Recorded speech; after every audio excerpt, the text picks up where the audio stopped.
الحمد لله وكفى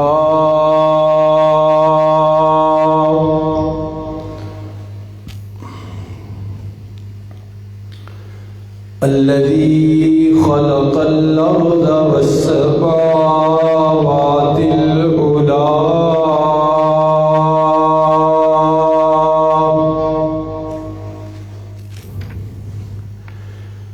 وبين الضلالة والهدى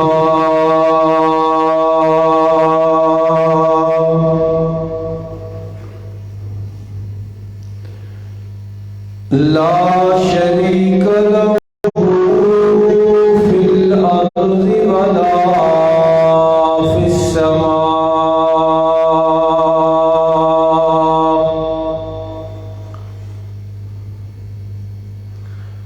وله العزة وله العظمة وله الكبرياء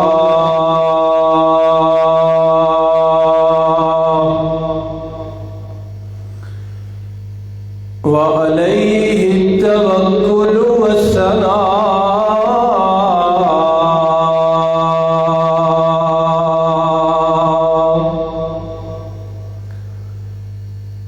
والصلاة والسلام على سيد الرسل وخاتم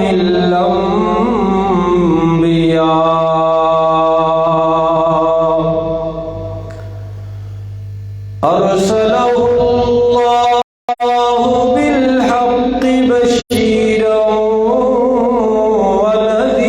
ونذيرا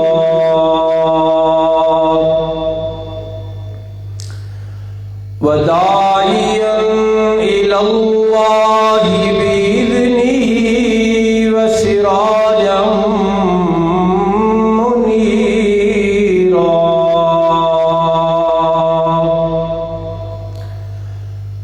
وعلى آله وأصحابه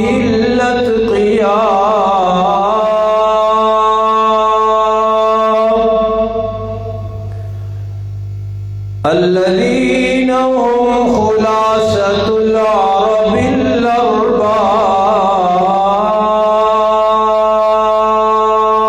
الأرباب وخير الخلائق بعد الأنبياء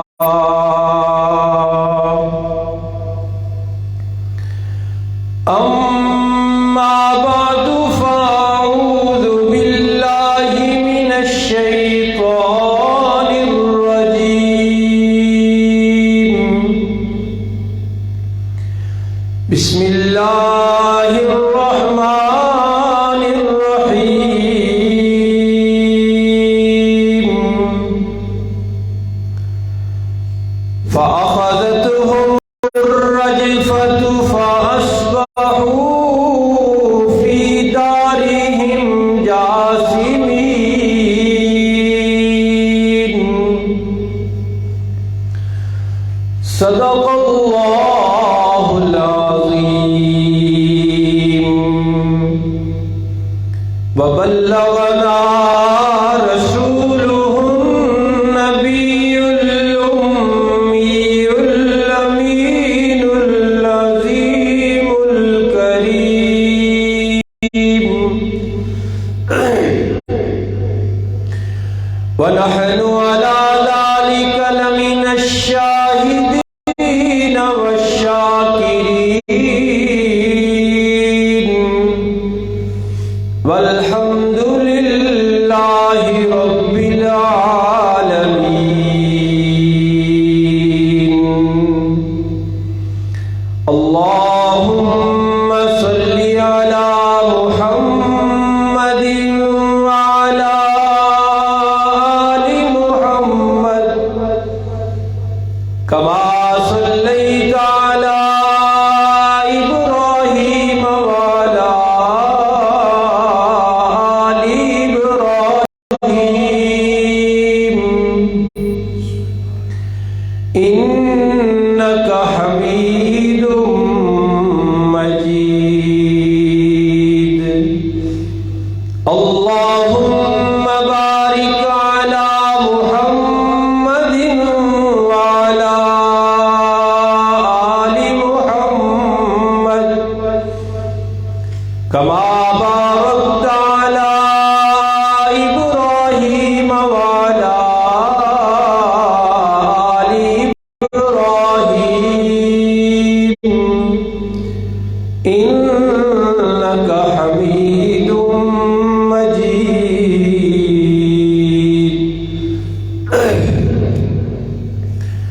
واجب الاحترام حاضرین و ناظرین کرام،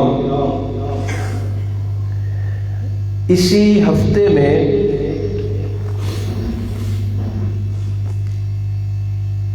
برادر اسلامی ممالک ترکی اور شام میں انتہائی خوفناک اور ہولناک زلزلہ آیا ہے۔ ترکی کے 10 شہروں میں یہ زلزلہ آیا، ہزاروں افراد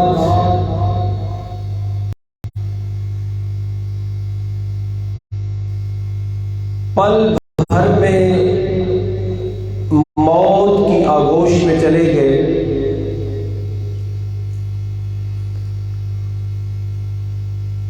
کئی منزلہ سینکڑوں عمارتیں ملبے کا ڈھیر بن گئیں۔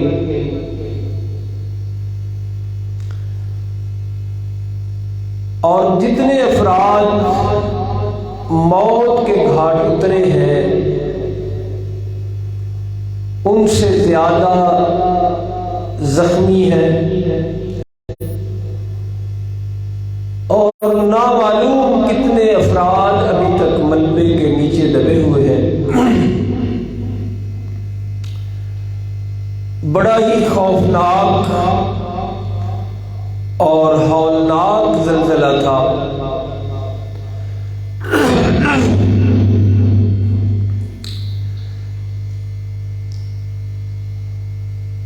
اس طرح کی آفات جب بھی آتی ہیں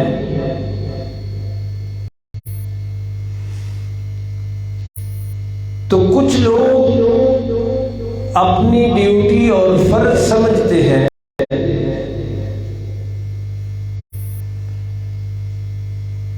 کہ وہ مخلوق خدا کو اس لمحے بھی خدا کی طرف نہیں جانے دیتے،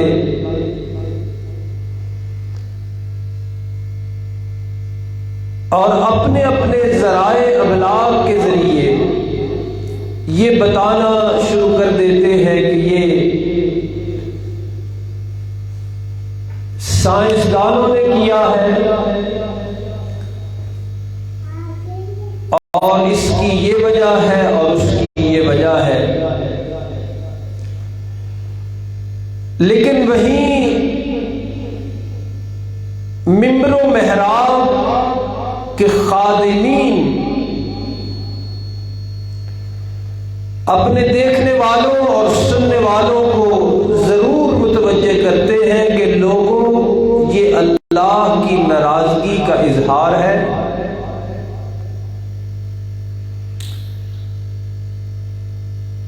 یہ دنیاوی گرفت اور عذاب کا ایک نمونہ ہے۔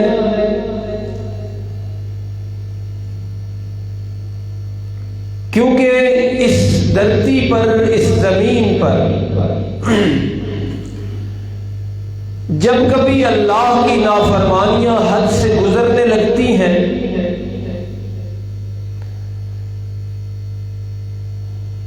جب کبھی انسان گناہوں میں بے باک ہونے لگتا ہے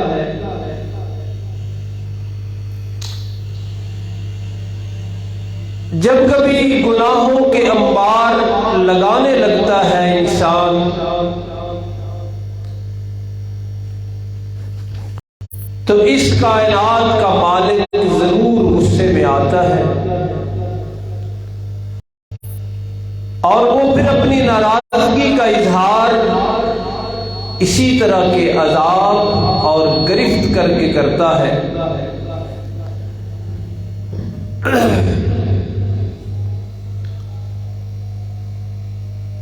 پاکستان میں بھی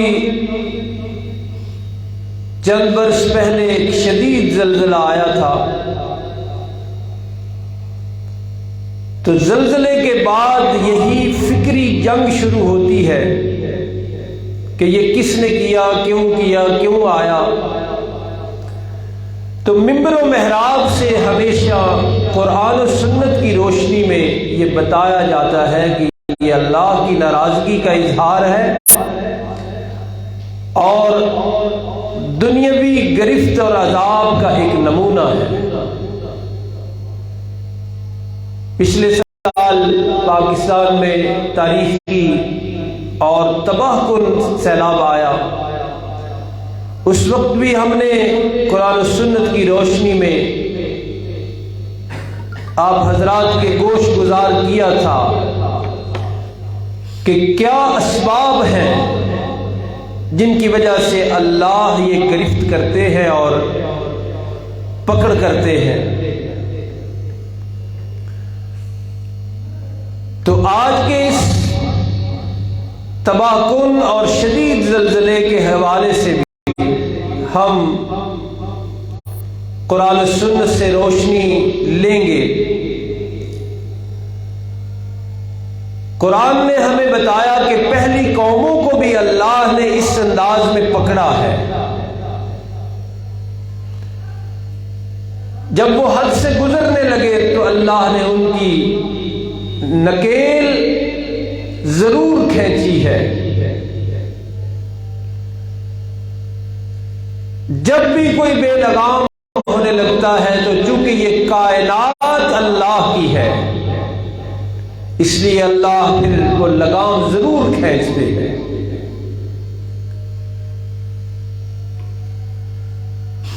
چنانچہ پہلی قوموں میں سے قوم سمود کا تذکرہ اللہ کرتے ہیں کہ انہیں ہم نے اسی طرح زلزلے میں پکڑا تھا۔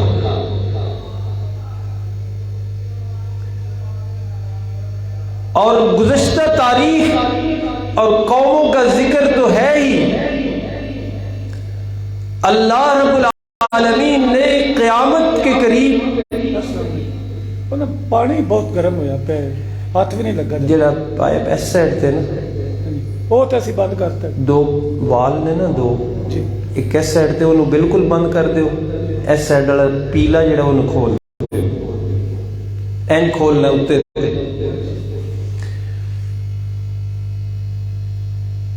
گزشتہ قوموں کا تذکرہ تو ہے ہی، لیکن رب العالمین اسی زلزلے کا تذکرہ قیامت کے قریب بھی کرتے ہیں کہ وہاں بھی آئے گا۔ ان زلزلۃ الساعۃ شیء عظیم، کہ قیامت کا زلزلہ بڑا ہی سخت ہوگا۔ یوم ترونها تذہل کل مرضعۃ عما ارضعت، وہ جس دن آنا ہے وہ چونکہ عالمگیر ہونا ہے، پوری دنیا میں آنا ہے، اس لیے اللہ کہتے ہیں ایسے لگے گا جیسے تذہل کل مرضعۃ عما ارضعت، کہ لاکھوں کروڑوں کے مجموع میں ماں اپنا بیٹا پہچان لیتی ہے، لیکن اس زلزلے کی ہولناکی اتنی ہوگی کہ ہر دودھ پلانے والی اپنے دودھ پیتے بچے کا اس کو خیال بھی نہیں رہے گا، دھیان بھی نہیں رہے گا وہ کہاں گیا۔ وَتَضَعُ كُلُّ ذَاتِ حَمْلٍ حَمْلَهَا، اور اس زلزلے میں ہر حمل والی حمل گرا دے۔ وَتَرَى النَّاسَ سُكَارَى، اور تو دیکھے گا کہ لوگ جیسے نشے میں ہیں، مدہوش۔ وَمَا هُمْ بِسُكَارَى، وہ نشے میں نہیں ہوں گے۔ وَلَكِنَّ عَذَابَ اللَّهِ شَدِيدٌ، بلکہ اللہ کا عذاب اور پکڑ ہی اتنی سخت ہوگی کہ ہوش و حواس گم کر بیٹھے گی ساری مخلوق۔ اسی طرح اس زلزلے کا ذکر پوری ایک سورت کا نام بھی سورۃ الزلزال ہے۔ اذا زلزلت الارض زلزالها واخرجت الارض اثقالها، کہ جب زمین جھنجھوڑی جائے گی، ہلائی جائے گی، تو زمین پھٹ جائے گی اور خزانے باہر آ جائیں گے۔ وقال الانسان ما لها، انسان پوری حسرت سے کہے گا کہ اسے کیا ہو گیا۔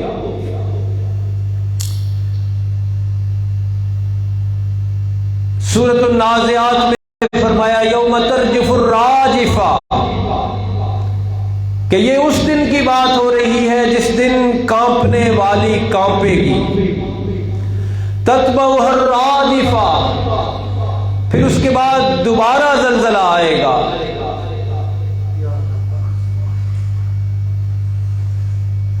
قلوب یومئذ واجفہ، اس دن دل ڈر جائیں گے، کانپیں گے۔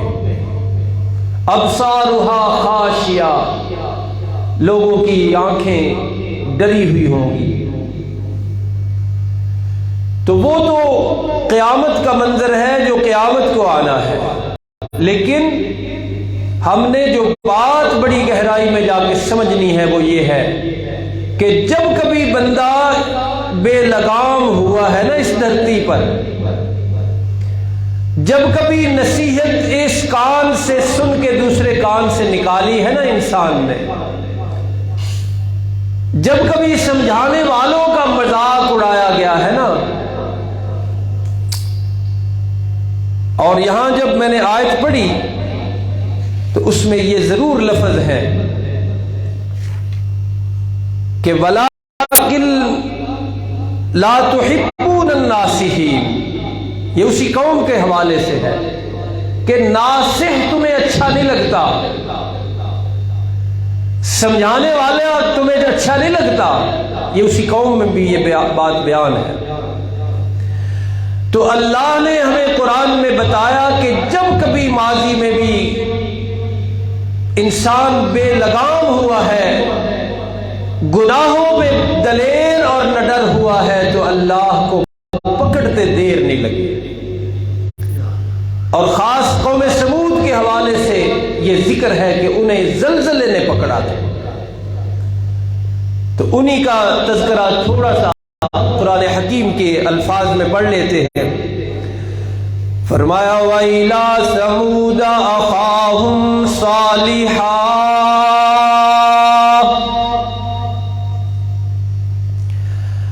ہم نے قوم سمود کی طرف ان کے نسبی اور خونی بھائی حضرت صالح علیہ الصلاۃ والتسلیم کو نبی بنا کر بھیجا۔ قال یا قوم اعبدوا اللہ، سارے نبیوں کی مانند حضرت صالح علیہ السلام نے بھی اس کائنات کا سب سے اہم مسئلہ بیان فرمایا،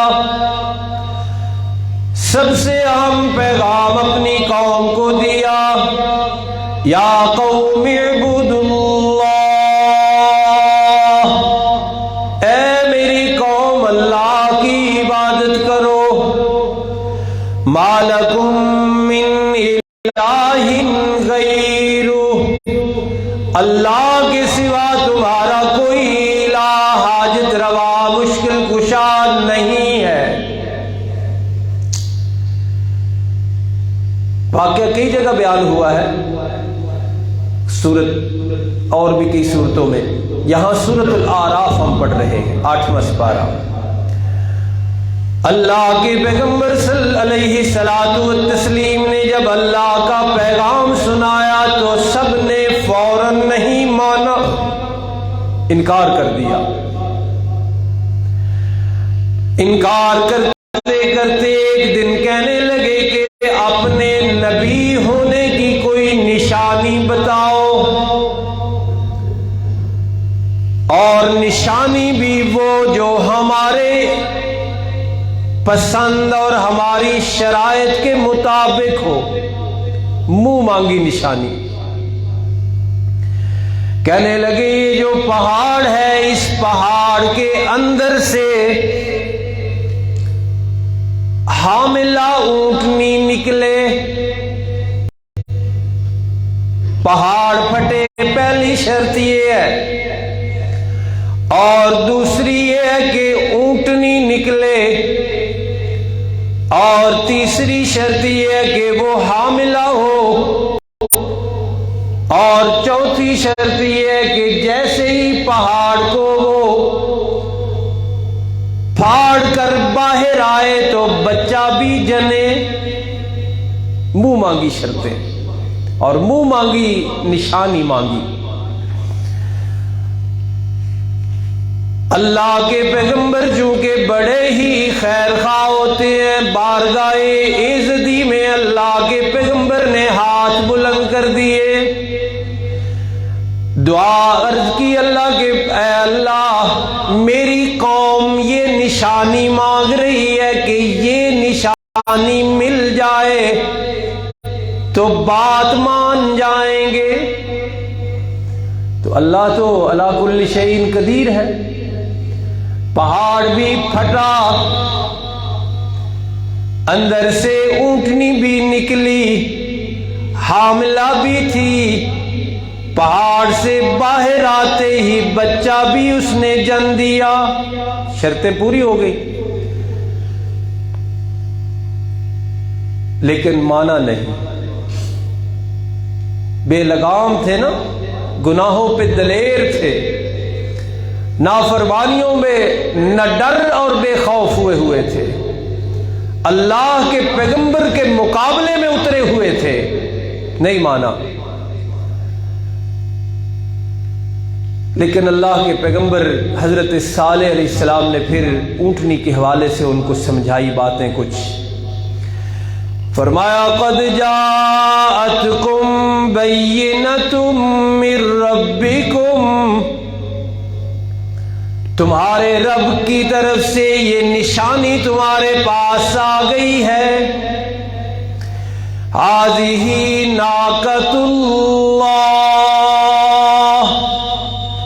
یہ اللہ کی اونٹنی ہے، اللہ نے بطور معجزہ نشانی دی ہے تمہیں، لکم آیۃ، یہ تمہارے لیے نشانی ہے۔ مان تو تمہیں پہلے دن جانا چاہیے تھا، تم نہیں مانے، پھر نشانی مانگی پھر بھی نہیں مانے، اب میں تمہیں متنبع کر رہا ہوں کہ فَذَرُوهَا تَأْكُلْ فِي أَرْضِ اللَّهِ، اسے چھوڑ دو، یہ اللہ کی زمین پہ چرتی چگتی کھاتی پیتی رہے، لا تمسوها بسوء، اسے کچھ نہ کہنا، اسے کسی برے ارادے سے چھونا بھی نہ، فَيَأْخُذَكُمْ عَذَابٌ أَلِيمٌ، ورنہ دردناک عذاب تمہیں پکڑ لے گا۔ اونٹنی ان کے دیار میں، ان کے شہروں میں، ان کے گاؤں میں، ان کے دیہاتوں میں، گلی میں، کوچوں میں پھرتی تھی، وہ دیکھتے تھے اس کو، اور چونکہ وہ مخصوص نشانی تھی اللہ کی، اس لیے وہ ہر لحاظ سے مخصوص تھی، کھانے پینے کے لحاظ سے، جتنا پانی ان کے سارے جانور پیتے تھے نا، وہ اکیلی پی جاتی تھی، جتنا گھاس چارہ ان کے سارے جانور کھاتے تھے وہ اکیلی اتنا کھا جاتی تھی، نشانی تھی اللہ کی۔ تو تنگ پڑ گئے، اس سے دشمنی لے لی، اور تفسیر میں لکھا کہ کچھ بدبخت عورتوں نے یہ اعلان کیا کہ اس اونٹنی کو جو مارے گا، قتل کرے گا، اس سے ہم شادی کریں گے۔ چنانچہ دو آدمی انہوں نے سازش کی، مشورہ کیا کہ ہم اس اونٹنی کو قتل کر دیتے ہیں، اور قرآن حکیم نے اسے کہا اِذِ انبَعَثَ أَشْقَاهَا، کہ ان کا سب سے بڑا بدبخت اٹھا اس وقت، اور انہوں نے پھر اس اونٹنی کے پاؤں کاٹ دیے، کھونچے کاٹ دیے۔ چنانچہ خاص اس پہلو پر، اس مرحلے پر ہم آتے ہیں۔ اب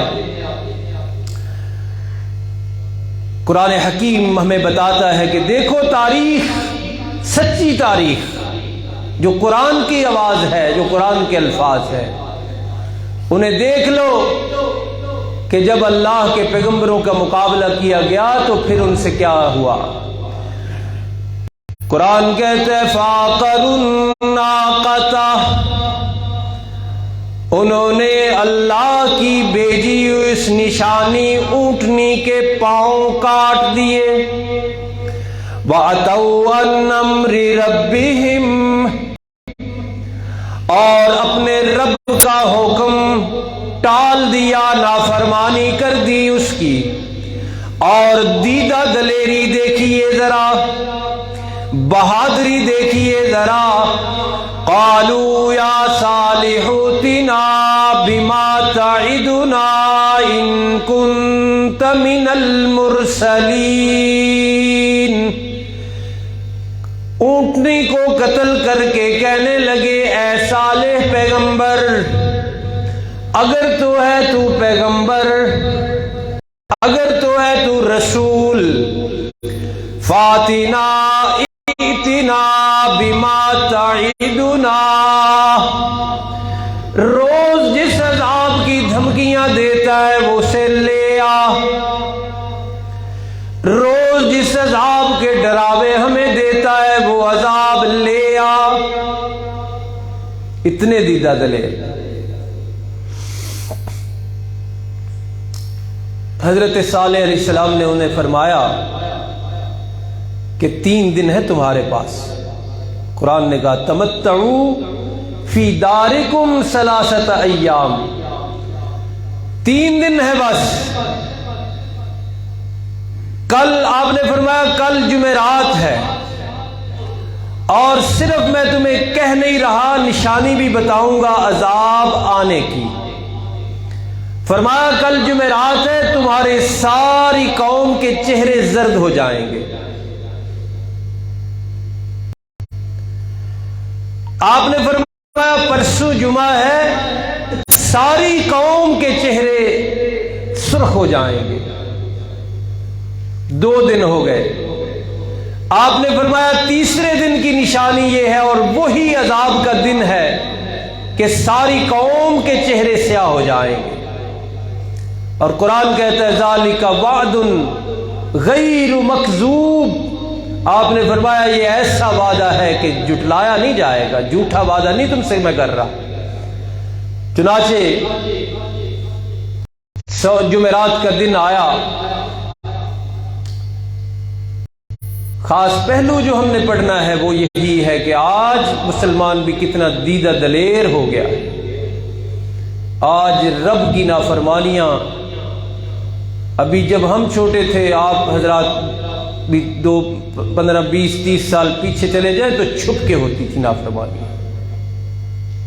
اب علل اعلان لوگ اللہ کی بغاوت کے مظاہرے کر رہے ہیں۔ جمعرات کا دن آیا، ساری قوم کے چہرے زرد ہو گئے، نشانی پوری ہو گئی۔ حالانکہ پیغمبر خود بڑی نشانی ہوتی ہے، پیغمبر کا وجود اطہر نشانی نہیں مانے، منہ مانگی نشانی مانگی، اونٹنی دیکھ لی، ساری شرطیں پوری ہو گئی، نہیں مانے۔ جمعرات کا دن چہرے زرد ہو گئے، مانے نہیں، ٹال گئے۔ یہ تو ویسے ہے جی، جیسے شروع میں نے عرض کیا کہ جب کبھی ایسی بات آتی ہے تو کچھ سائنسدان اس موقع سے بھی انسان کو فائدہ نہیں اٹھانے دیتے، اللہ کی طرف نہیں متوجہ ہونے دیتے، سائنسی پہلوؤں کو زیر بحث لے آتے ہیں۔ لیکن ممبر و محراب کے خدام ہمیشہ کہتے ہیں کہ لوگوں یہ اللہ کی پکڑ ہے، یہ اللہ کی گرفت ہے، یہ اللہ کی ناراضگی کا اظہار ہے۔ جمعے والا دن آیا، ساری قوم نافرمان قوم کے چہرے سرخ ہو گئے، لیکن نہیں مانے،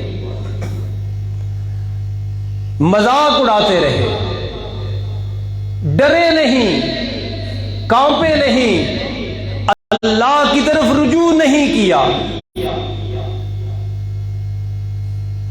ہفتے والا دن آیا تو ساری قوم کے چہرے سیاہ ہو گئے، اور پھر میں نے عرض کیا جیسے کہ اللہ کو پکڑتے تو دیر لگتی ہی نہیں۔ قرآن اس منظر کو خاص بیان کرتا ہے، فرمایا فَأَخَذَتْهُمُ الرَّجْفَةُ، تیسرے دن کی جب 3 دن کی مدت پوری ہو گئی، تینوں نشانیاں بھی پوری ہو گئیں، اور ان کی نافرمانیوں کی سپیڈ اور رفتار بھی وہی رہی، اللہ کا مذاق، نبی کی نافرمانی، نشانی اللہ کی تھی وہ اونٹنی، اس کی بھی توہین اور بے ادبی، سب کچھ کر دیا۔ جب ساری حدیں بلانگ دی تو پھر اسی وقت تو اللہ پھر کہتے ہیں کہ میں بھی ہوں۔ جب حدیں پھلانگنے لگتا ہے نا انسان، جب توڑنے لگتا ہے اللہ کے اوامر و نواہی، احکامات کی بغاوت پہ اترتا ہے، تو تاریخ ہے، لیکن یہ قرآن کی تاریخ ہے، یہ جھوٹے مورخوں کی تاریخ نہیں، یہ سچے قرآن کی تاریخ ہے کہ اللہ کہتے ہیں پھر میں پکڑ لیتا ہوں۔ فرمایا فَأَخَذَتْهُمُ الرَّجْفَةُ، ایک زلزلے نے انہیں آ پکڑا، فَأَصْبَحُوا فِي دَارِهِمْ جَاثِمِينَ، جہاں جو تھا وہیں اوندا، منہ کے بل پڑا رہ گیا۔ تو یہ اللہ کی پکڑ کا ایک منظر ہے جو اللہ نے قرآن حکیم میں بیان کیا۔ تو ہمیشہ عرض کیا جاتا ہے کہ آپ کے علم میں ہو تو ہو، میرے علم میں تو نہیں کہ پاکستان میں آنے والے زلزلے نے کسی ایک کو جھنجھوڑا ہو۔ یہ سخت لفظ ہیں، اور مسلمانوں کی اور انسانوں کی سخت دلی اور قساوت قلبی کا میں اظہار کر رہا ہوں کہ اتنے بڑے زلزلے سے مجھے نہیں پتا ایک نے بھی توبہ کی ہو، اپنی ڈگر چینج کی ہو، اپنی ڈائریکشن درست کی ہو، اپنی پہلے والی زندگی کو چینج کیا ہو، ایک آدمی بھی نہیں ملا۔ دل اتنے سخت ہو گئے۔ اور پچھلے زلزلہ یہ سیلاب آیا پاکستان میں، اس وقت بھی ہم نے 5-7 جمعوں پر گفتگو کی، اور یہی عرض کیا کہ اس پکڑ پر بھی کوئی بندہ توبہ تائب ہونے والا نظر نہیں آیا۔ آج ترکی میں 10 شہر تہہ و بالا ہو گئے ہیں، لیکن نہیں ملے گا جس نے توبہ کی ہو، جس نے اعلان کیا ہو کہ میں اللہ کی نافرمانی والی زندگی چھوڑتا ہوں اور اللہ کی فرما برداری کی طرف آتا ہوں، نہیں ملے گا۔ اور یہ بڑی ہی افسوسناک بات ہے۔ پاکستان میں چونکہ ہم قرآن و سنت کی روشنی میں یہاں اسلامی انقلاب لانے کے لیے کوشاں ہیں، اس لیے یہاں بھی ضروری ہے کہ یہاں کا فرد اللہ کا فرما بردار بنے، ورنہ میرے دوستو دور کی تو مثال ہی نہیں، ہمارا تو ملک کئی دفعہ اللہ کی اس پکڑ میں آ چکا ہے۔ تو ضرورت اس بات کی ہے کہ اللہ کی اس پکڑ سے سبق حاصل کیا جائے، اللہ کی نافرمانی اپنی زندگی سے ختم کی جائے، رسول اللہ صلی اللہ علیہ وسلم کی سنتوں کی علل اعلان بغاوت ختم کی جائے۔ اس دھرتی پر اللہ کو فرما بردار ہی پسند ہے۔ قرآن بھی یہی بتا رہا ہے، اللہ کے نبی صلی اللہ علیہ وسلم کے فرامین بھی یہی بتا رہے ہیں۔ ام المومنین حضرت عائشہ رضی اللہ عنہا کی حدیث کی کتابوں میں جگمگا رہی ہے کہ اللہ کے پیغمبر صلی اللہ علیہ وسلم کا فرمان وہ نقل کرتی ہے کہ زلزلے کیوں آتے ہیں۔ اس میں پلیٹوں کے اوپر نیچے ہونے کا کوئی ذکر نہیں،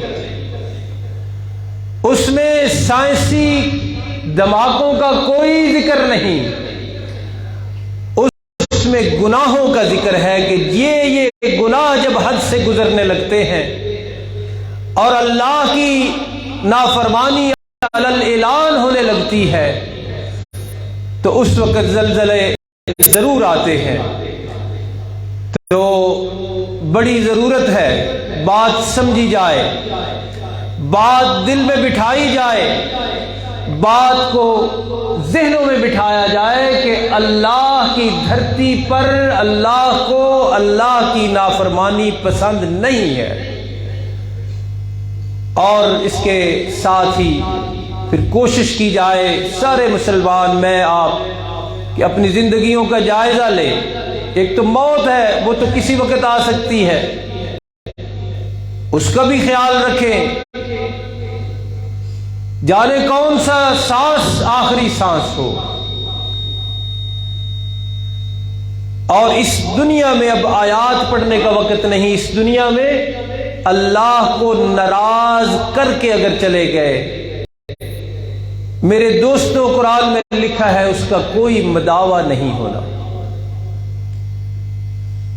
کوئی دوبارہ آنا نہیں۔ لو ان لنا کرتن، قرآن نے کہا ایک جگہ کہ حسرت ہوگی وہاں جا کے کہ ہائے کاش ایک دفعہ لوٹ جائیں، اور لوٹیں گے تو فنکون من المؤمنین فنعمل عملا غیر الذی، کہ ہم مومن بھی بنیں گے اور اچھے عمل بھی کریں گے، وہاں حسرت ہوگی۔ لیکن آج اگر سانس ہے، اگر زندگی چل رہی ہے تو اس میں رک کر اور اپنے فائدے کے لیے، میں سمجھتا ہوں کہ اس سے بڑا بندہ کیا لفظ استعمال کیا جائے کہ بے وقوف کوئی نہیں جو اپنا فائدہ نہ سوچے۔ کیوں جی؟ جو اپنا فائدہ بھی نہ سوچے، اس سے بڑا بندہ جاہل اور بے وقوف اور غافل کوئی نہیں۔ تو اس میں میرا اور آپ کا اپنا اپنا فائدہ ہے کہ مالک کو یہاں سے راضی کر کے جائیں۔ اللہ رب العالمین عمل کی توفیق عطا فرمائے۔